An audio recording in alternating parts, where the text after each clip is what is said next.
As you know, Greg Mortensen in Three Cups of Tea talks about, very eloquently, by the way, the important thing is really to listen to the other, you know, to respect what they're saying and to have some respect for what they're saying, and then also to connect with the other. And that's an important concept, I think, for many of us, especially for me when I'm involved in interfaith dialogue. And that's essentially what we've done with READ Global. I'm finance chair of READ Global and a director where READ stands for Rural Education and Development. We're primarily funded by the Bill and Melinda Gates Foundation. We just were honored at CGI, at the Clinton Global Initiative by Bill Clinton himself. And our concept there is to go into communities which are multi-religious and try to empower mostly actually young girls out of poverty and into education. So what has our success been in these zones, in these conflict zones that we go into? We go into war-torn zones. Basically, we contract directly with the communities, not via government, not via political or religious institutions. Our communities have to come to us with a commitment. They have to actually come to us with a commitment of 15 to 20% of the development costs of the library or the center before we even start work on any project in that community. All religious and political power groups have to sign a contract. We don't go forward unless they do. And they have to we build an interfaith NGO within each village that belongs now to the community. This is a sustaining project. There's lots of incomes and jobs and empowerment from that. And as a result, I think I've been told to talk a little slowly. Sorry about that. I'm trying to get through the time limit. When we build an interfaith NGO in each village, that ends up belonging to the community. And this is then what we call a sustaining project. It's something that lasts for decades, and we've had that kind of track record. Why? Because it's creating income, it's creating jobs, and creating, in our case, women's empowerment, girls' empowerment, and of course, education. This then creates collaboration with other villages and other communities and other services which bring in microcredit, literacy into that village and into that community and library. READ serves essentially as a safe haven, sort of an interfaith connector, linking diverse religious, faith-based communities, diverse cultures and languages to much-needed services. And one of the directors of the local library said to us once that an extremist might bomb a school, but they never targeted a library. The school belonged to the government and the library to the village. So by making the community the owners of that library or that center, there was less prone to terrorism than, say, other NGOs that were funding other centers. So this is what our mantra is. What if one idea, women's, girls' empowerment, could challenge the needs of, meet the challenging needs of global poverty? Our success is based on basically celebrate the tradition of different faiths without proselytizing any one of them or sanctioning anyone. Again, we're positioned as an NGO, sort of apolitical, non-religious. We've created these zones of peace in these areas. We've actually had a 100% success rate in war-torn conflict regions that were Hindu, Muslim, Christian, or Buddhist. We've built over 45 libraries with 40 more in construction, and essentially 1.5 million poor in rural communities are being empowered into education. You know, coming from America and as well as in Europe, I'm sure you see religiosity is really gaining a lot of momentum, and this is something that's a critical context for interfaith to understand. We see it all over U.S., whether you look at the internet, the number of websites, the record conversions to Islam and evangelical Christianity. You also see it in terms of Islamic identity. 37% of UK Muslims under 40, according to one study, follow Sharia. So we're seeing a lot of this resurgence. And, you know, I hail from New York City. I worked in the World Trade Center for a couple of years. I worked on downtown Wall Street for 15 years. So this is very close to me, you know, and some of the interfaith work we do is with people downtown.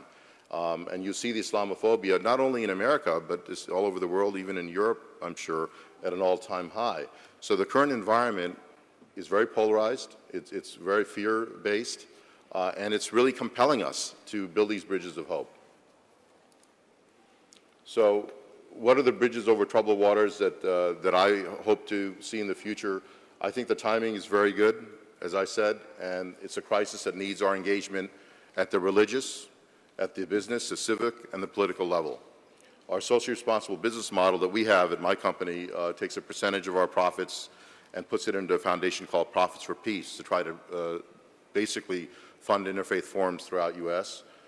We seek to build bridges of peace and understanding using a for-profit consumer-branded enterprise. I won't delve into this slide. You have it in your package. These are just examples of socially responsible business models. Some of them interfaith, some of them not, but they've all been successful in multicultural domains. This is, I'm from America, so I have to give you the pitch. This is kind of our one-slide pitch on our company, Saffron Road, our socially responsible Sharia business. We're the first really socially responsible American Muslim brand. As I just mentioned about our Profits for Peace, we're trying to advocate for a podium for youth engagement. We promote and facilitate sort of community leaders in our local communities to embrace these values via interfaith dialogues. We foster a business model based on the values that I've already mentioned during this presentation, and we are trying to cultivate Muslim luminaries to champion our peace-building activism. I mean, there's so many Muslim leaders that we're trying to engage, and we're so lucky we're in an ummah or a group of Muslims throughout the world that are very dynamic, from 3 Nobel Peace Prize winners to so many scholars, sports stars, and musicians. And the key is also for us to engage non-Muslim luminaries for our causes, and that's really where the interfaith work is getting the best traction for us. What are our challenges for equitable and ethical development? There are many, but I think in U.S., the current total shutdown of ethical charitable giving for bona fide American Islamic charities is crippling. It's really devastating, and it's preventing any kind of interfaith work from gaining any kind of foundation, because it gags the moderate voices, it spooks the top donors, it halts all educational progress. It is a major, major crisis in the U.S. So many charities have been shut down, and others are not allowed to raise money that are very legitimate. Muslim leaders and moderate Muslim majority need to take leadership in civic engagement on local, state, and federal levels. Our non-Muslim religious leaders are starting to get more and more involved in our communities, and that's been supporting a number of initiatives, and I think that's going to be a wonderful thing for us to bridge.